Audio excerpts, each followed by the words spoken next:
여러분들은 여러분의 혀를 잘 다스리고 있습니까? 만일 우리가 말에 실수가 없는 자라면 온전한 사람이라고 야고보서에서 말씀합니다.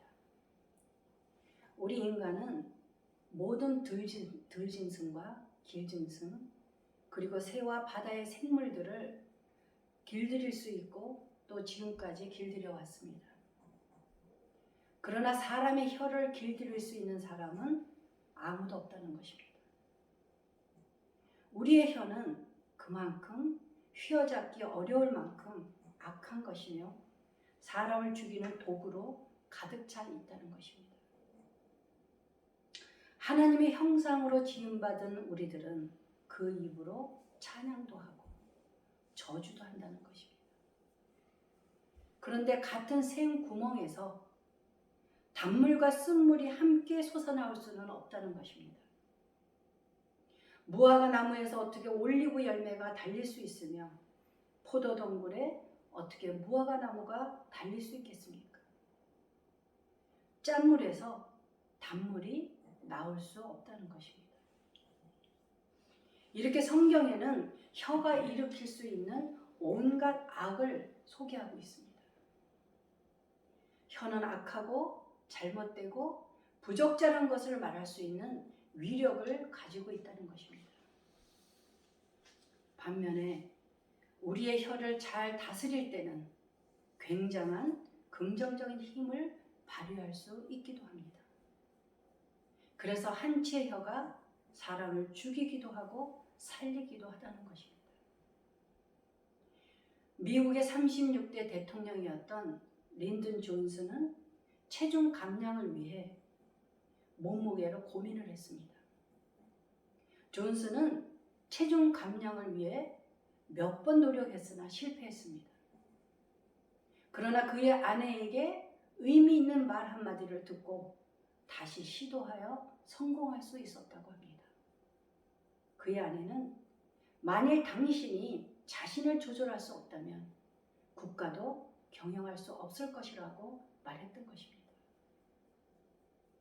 존슨은 이 말을 마음 깊이 새기고 노력한 결과 80kg까지 뺄 수 있었던 것입니다. 이렇게 말이라는 것은 사람을 움직일 수 있는 대단한 위력을 가지고 있다는 것입니다. 그런가 하면 요즘에 저희 아들이 안 하던 짓을 하고 있습니다. 식사가 끝나고 난 후에 먹여주고 재워주셔서 감사합니다 하는 것입니다. 아들의 마음 깊은 곳에서 나오는 진심이 느껴졌습니다. 그리고는 잘 먹었습니다. 이 말을 정중하게 하는 말을 듣고 별것 아닌 말 한마디가 얼마나 사람을 기분 좋게 만들어주는가를 생각했습니다. 자식이 부모에게 당연히 여기지 아니하고 고맙고 감사하다는 말을 들을 때 누구라도 기분 좋아하지 않을 사람은 없을 것입니다. 이렇게 말 한마디로 천냥빚을 갚는다는 말이 바로 이런 것입니다. 야고보서 3장에서는 말이 실수가 없도록 하라는 교훈을 3가지 비유로 말씀하고 있습니다. 첫째로 우리가 타고 다니는 말. 그 말은 입에 재갈을 물려야 고분고분해진다는 것입니다. 그래야 그 말을 마음대로 부릴 수가 있다는 것입니다. 둘째로 물 위에 떠 있는 배를 보십시오. 거센 바람의 힘으로 움직이는 크디 큰 배라도 아주 작은 키 하나로 조종된다고 한다는 것입니다. 그래서 키잡이는 자기가 원하는 방향으로 그 배를 마음대로 몰고 갈 수 있다는 것입니다. 이와 같이 우리의 혀도 인체에서 아주 작은 부분에 지나지 않지만 엄청나게 허풍을 떤다는 것입니다. 세 번째로 아주 작은 불씨가 굉장히 큰 숲을 불살려 버릴 수 있다는 것입니다. 그와 같이 우리의 혀는 마치 불과 같다는 것입니다. 혀는 우리 몸의 한 부분이지만 온몸을 더럽히고 세상살이에 수레바퀴에 불을 질러 망쳐버리는 악의 덩어리라고 하는 것입니다. 이렇게 자연으로부터 가지고 온 이 세 가지 예화는 저주하는 말의 악함을 우리에게 보여주고 있는 것입니다. 사랑하는 여러분, 우리의 혀는 작기는 하지만 온몸을 제어하고 삶의 모든 것에 영향을 끼치는 악의 불씨가 되므로 우리는 혀를 조심히 다루어야 합니다. 오늘 본문 말씀은 사회 윤리와 도덕이 타락한 시대에 하나님께 간절히 드리는 탄식의 기도입니다. 이 시편의 주제는 입술과 혀와 마음입니다. 본문 말씀은 세상에서 의인들이 사라진 것을 탄식하면서 시작합니다. 언어란 그 사람의 성품을 나타냅니다. 어떠한 말을 자주 구사하느냐를 가만히 보게 되면 그 사람의 인격과 상태를 가늠해 볼 수가 있습니다. 본문 말씀에서 2절을 보게 되면 그들이 이웃에게 각기 거짓을 말하며 아첨하는 입술이 두 마음으로 말하는도다. 악인이 악의 도구로 그들의 혀를 사용하고 있음을 알 수 있습니다. 악인들의 속성은 이렇게 말 속에서 분명히 드러나게 되어 있습니다. 두 마음을 가진 위선자들은 거짓과 속임을 말합니다. 오만한 자들은 권력의 도구로서 그들의 언어에 의존합니다. 신실함이 사라지고 악함이 번성하면 가난하고 궁핍한 자들이 고난을 당하는 것입니다. 세상적으로 사는 사람은 그 마음에 하나님이 없습니다. 그래서 성경은 두 마음을 품은 자를 정함이 없는 자라고 하는 것입니다. 세상의 의미란 무엇입니까? 하나님의 계시의 말씀을 떠나서 사는 생활, 죽음에 대한 자세, 인간과 인간, 시간에 대한 태도, 그 밖의 모든 것을 대하는 태도를 말하는 것이 세상의 의미입니다. 세상은 인간을 우주의 중심 자리에 앉힙니다. 그러므로 인간이 죽으면 끝이며 그 너머에는 아무것도 없다는 것입니다. 세상적인 삶이란 하나님이 원하는 삶과는 전혀 다르게 오직 육체를 위해 살아가는 것을 의미합니다. 이런 두 마음을 가진 사람들이 교회 안에 많다고 하는 것을 생각할 때 참으로 슬픈 일입니다. 저는 초신자일 때 교회 다니는 사람은 다 거룩하고 다 좋은 사람일 거라는 믿음을 가지고 교회를 다녔습니다. 그런데 공동체 안에서 믿었던 사람에게 저희 부부가 많은 피해를 입으면서 교회 다니는 사람이 다 좋은 사람이 아니라는 것을 그때 알았습니다. 제가 순진한 것인지 아니면 바보였는지 많은 생각을 하게 된 사건이 있었던 것입니다. 그 이후로 교회에 다닌다고 해서 다 좋은 그리스도인이 아니라는 불신이 생겼습니다. 오늘날 목회자들과 그리스도인들의 권위가 땅에 떨어졌다는 것이 바로 이러한 이유입니다. 그리스도인 중에도 나쁘고 좋은 그리스도인이 있다는 것입니다. 그러나 참된 성도는 갈라디아서 6장 14절에서 이렇게 선언합니다. 그러나 내게는 우리 주 예수 그리스도의 십자가 외에 결코 자랑할 것이 없으리. 그리스도로 말미암아 세상이 나를 대하여 십자가에 못 박히고 내가 또한 세상을 대하여 그러하니라. 사랑하는 여러분, 우리들은 지금 불신하는 시대를 살고 있습니다. 요즘 뉴스를 보면 계속 코로나와 대통령 후보에 관한 뉴스가 톱 기사로 방송되고 있습니다. 주변 사람들은 누가 누구를 대통령으로 뽑아야 하는가에 관해서 모두 하나같이 부정적인 말들을 합니다. 이제는 보도되는 뉴스는 그대로 믿을 수 없고 정치뿐만이 아니라 모든 분야에서도 사람들을 쉽게 믿을 수 있는 사회가 아니라는 것입니다. 제가 가까운 분에게 며칠 전에 누구를 대통령을 뽑아야 하지요? 하고 질문을 했더니 그분께서 하시는 말씀이 덜 나쁜 사람을 뽑아야지요 하시는 겁니다. 그 말의 의미는 무엇이겠습니까? 다 똑같이 믿을 수 없지만 그 중에도 덜 나쁜 사람을 골라야 한다는 것입니다. 그런가 하면 그 사람이 그 사람 같고 누구를 뽑아야 할지 몰라서 아예 투표를 하지 않겠다는 사람도 있습니다. 사랑하는 여러분, 입으로 나오는 말과 행위와 삶이 일치되지 않으니 불신할 수밖에 없는 것이 당연한 것 아니겠습니까? 오늘의 본문 1절과 2절 말씀을 공동 번역에서는 이렇게 기록하고 있습니다. 야훼여 도와주소서. 믿음 깊은 자 한 사람도 없사옵니다. 믿을 만한 사람 하나도 없사옵니다. 입만 열면 남 속이는 말이요, 입술을 제게 놀려 간사한 말을 하고 속다르고 겉다른 앙큼한 생각뿐이라고 말씀하고 있습니다.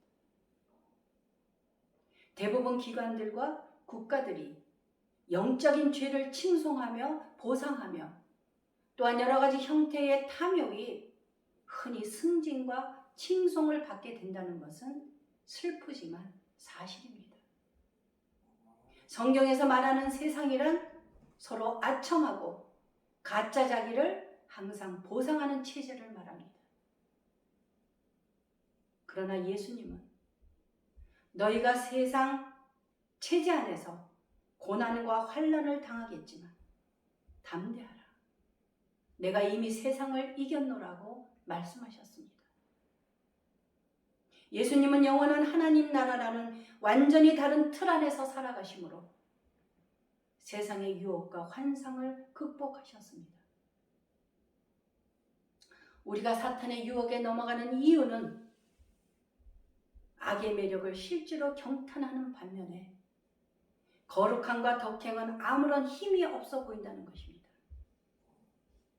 여러분들은 빈민가에서 수고하는 수녀들과 리무진을 타고 다니는 재벌을 어느 쪽을 더 부러워하십니까? 아마도 리무진을 타고 다니는 재벌이 부러워질 것입니다. 사실이 그렇습니다. 그것이 우리의 모습인 것입니다. 그러나 이 불신의 시대에 사는 우리 그리스도인들은 누구를 본받아야 하는 것입니까? 하나님의 보호하심을 신뢰하며 매도를 당하면서도 상대를 매도하지 않았던 우리의 구주 되시는 예수 그리스도의 행동을 따르는 것입니다. 사랑하는 여러분, 예수님께서는 내가 이미 세상을 이겨노라고 선언하셨습니다. 그러므로 우리 또한 세상을 넉넉하게 이겨나갈 수 있다는 믿음을 가져야 하는 것입니다. 고난을 당한다 할지라도 미움이나 원한을 품지 않고 하나님께 영광을 돌리는 삶을 추구해야 한다는 것입니다. 초기 기독교의 교부 크리소스톰은 로마 황제로부터 예수 그리스도를 믿는 신앙을 포기하라는 엄명을 받았으나 죽어도 그리스도를 포기하지 않겠노라고 하며 맞섰습니다. 그가 끝까지 신앙을 포기하지 않자 로마 황제는 그를 체포하라는 명령을 내린 후 신하들에게 크리소스톰을 아무와도 대화하지 못하게 독방에 집어넣으라고 지시했습니다. 그러자 그 신하가 울상을 하며 대답했습니다. 황제님, 크리소스톰은 그리스도인입니다. 예수 믿는 사람은 혼자 있는 것을 좋아해서 독방에 가두어도 결코 괴로워하지 않습니다. 종일 싱글벙글 웃으면서 중얼중얼합니다. 우리 눈에는 아무것도 보이지 않지만 예수 믿는 사람은 하나님과 이야기를 나눈답니다. 그러니까 혼자 두면 그에게 좋은 일을 하는 셈입니다. 황제는 다시 명령했습니다. 그러면 극악무도한 죄인들이 있는 감옥에 집어넣어라. 신하가 다시 고개를 흔들었습니다. 황제님, 그건 더 안 됩니다. 그 사람은 오히려 전도할 기회가 생겼다고 매우 좋아할 것이며 얼마 있지 않아 그 안에 사람들을 모조리 그리스도인이 되게 만들 것입니다. 그 사람에게는 이상한 힘이 있어 극악무도한 죄인도 변화시켜 오히려 상급을 받게 하는 것이 됩니다. 그러자 황제는 그러면 그놈을 내어다 목을 쳐라. 황제님, 모르시는 말씀입니다. 그리스도인의 제일 큰 상급은 순교입니다. 그렇기 때문에 예수 믿는 사람 중에는 처형당할 때 우는 사람을 볼 수가 없습니다. 오히려 얼굴에 광채가 나고 기뻐한답니다. 황제는 그러면 이놈을 어떻게 해야 한단 말인가 하며 탄식했다고 하는 것입니다. 사랑하는 여러분, 우리 그리스도인은 사방으로 우겨싸움을 당하여도 쌓이지 아니하며 답답한 일을 당하여도 낙심하지 아니하며 핍박을 받아도 버림받지 아니하며 거꾸로 튀김을 당하여도 망하지 않는다고 고린도 후서에서 말씀합니다. 예수님이 우리의 능력이 되셔서 우리로 하여금 승리하도록 인도하신다는 것입니다. 우리에게 그러한 믿음이 없다 보니 환경을 바라보고 문제 속에 빠져서 낙심하고 좌절하여 마음이 요동칠 수밖에 없다는 것입니다. 그래서 우리에게는 신실한 믿음이 필요합니다. 신실하신 하나님을 믿고 우리의 삶을 맡겨야 하는 것입니다. 우리 그리스도인들이 비열한 세상에 똑같은 방식으로 대응할 때 위험한 일이 발생하는 것입니다. 그리스도인들의 말은 도리어 하나님의 말씀을 그대로 보여주는 본보기가 되어야 한다는 것입니다. 그것은 진실하며 잘 다듬어진 말이어야 한다는 뜻입니다. 구약 성경을 보면 선지자들은 이스라엘의 부패를 보면서 인간 사회의 전반적인 악함을 탄식하였습니다. 그리고 선지자 미가는 그 속에서 이렇게 고백합니다. 오직 나는 여호와를 우러러보며 나를 구원하시는 하나님을 바라보나니 나의 하나님이 나에게 귀를 기울이시리로다. 사랑하는 여러분, 어느 시대이건 어려움이 없는 때는 없었습니다. 예수님께서도 자신이 사역했던 세상이 음란하고 죄 많음을 슬퍼하셨습니다. 누구든지 이 음란하고 죄 많은 세대에서 나와 내 말을 부끄러워하며 인자도 아버지의 영광으로 거룩한 천사들과 함께 올 때에 그 사람을 부끄러워하리라. 이러한 불신과 음란과 여러 가지 죄악된 이 세상을 살아갈지라도 하나님께서는 그리스도인들인 우리들이 세상과는 달라야 한다고 말씀하십니다. 주위의 모든 세상과는 달리 우리 그리스도인들의 언행은 달라야 한다는 것입니다. 현실이 우리를 흔들지라도 말은 아끼고 긍정적으로 우리의 혀를 잘 다스릴 줄 아는 그리스도인이 되어야 하는 것입니다. 참된 성도는 건전하지 않은 말을 자주 사용함으로써 자신의 신앙 고백에 모순되는 행동을 하지 않아야 합니다. 그렇게 아름다운 입술과 말을 하는 우리들을 통하여 우리 하나님께서 영광을 받으실 것입니다. 입에서 독이 든 말을 하고 싶어질 때 자신을 훈련하는 기회로 삼으십시오. 우리들의 혀와 입술은 훈련해야만 합니다. 훈련을 통하여 우리들은 자연히 좋은 습관과 좋은 인격을 만들어가게 될 것입니다. 말을 하기 전에 자신이 어떤 의도로 말을 하려고 하는지를 알아차려야 합니다. 말뿐이 아니라 행동에서도 마찬가지입니다.